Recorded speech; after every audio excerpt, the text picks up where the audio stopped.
been asked to introduce the most eloquent speaker in Rajya Sabha.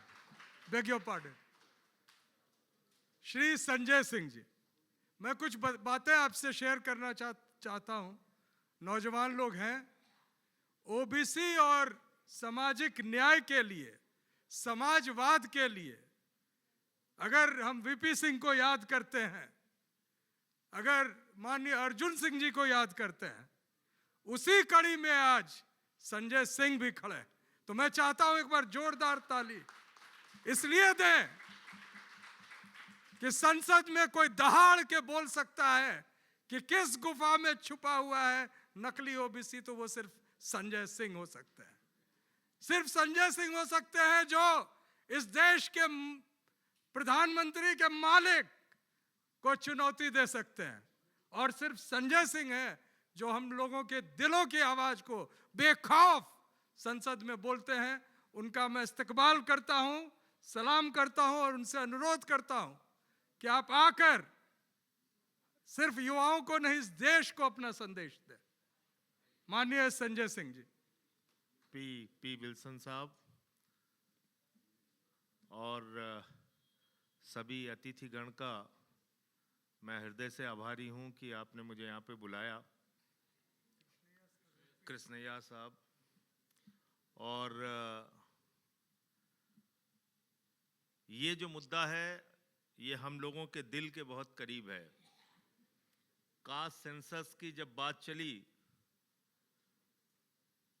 तो ये कहा जाता था कि भाई आप हिंदुओं को आपस में बांटना चाहते हैं, आप लोग चाहते हैं कि ये आंकड़े पता चल जाएं कितने पिछड़े हैं, कितने एससी हैं, कितने एसटी हैं, कितने सवर्ण हैं, इनके आपस में झगड़े शुरू हो जाएं, और आप तो हिंदुओं में विभाजन करना चाहते हैं, हिंदू समाज को बांटना चाहते हैं।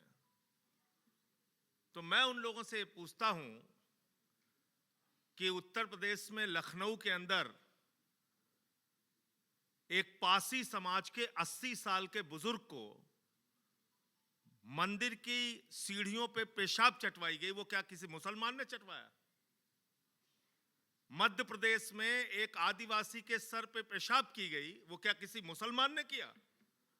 मध्य प्रदेश में एक शमशान में एससी समाज के व्यक्ति को अपना अंतिम संस्कार नहीं करने दिया गया, तो वो क्या किसी मुसलमान ने किया? अभी बिहार के अंदर सड़क पर एक एससी समाज के व्यक्ति को अपना अंतिम संस्कार करना पड़ा, क्या वो किसी मुसलमान ने किया? मैं पूछना चाहता हूं, उस देश में रिजर्वेशन की जब भी बहस चली, क्या कोई मुसलमान, एक नाम कोई बता दे, क्या किसी मुसलमान ने कहा कि नहीं रिजर्वेशन नहीं होना चाहिए ओबीसी के लिए, एससी एसटी के लिए? किसने कहा कि रिजर्वेशन नहीं होना चाहिए? कौन है वो लोग? वही लोग हैं जो आज कास्ट सेंसस का विरोध कर रहे हैं, उन्होंने ही आपके रिजर्वेशन का विरोध किया। इसलिए मैं कहना चाहता हूं कि इनसे आपको ज्यादा सावधान रहने की जरूरत है, क्योंकि ये आपके हक में डकैती मारने वाले सबसे ज्यादा बड़े लोग हैं। इनसे आपको सावधान रहने की जरूरत है। और बहस क्या चलाते हैं, उसी बुनियाद पे खड़े हैं। काम कुछ नहीं करना है देश के लिए, किसी भी मसले पे बोलना नहीं है। अभी मंडल साहब ने कहा कि गुफा में छुपने वाली बात, आज देश में इतनी बड़ी क्राइसिस है, किसकी बदौलत है? ये क्राइसिस किसने पैदा किया? ये क्राइसिस पैदा किया भारत के प्रधानमंत्री नरेंद्र मोदी जी ने।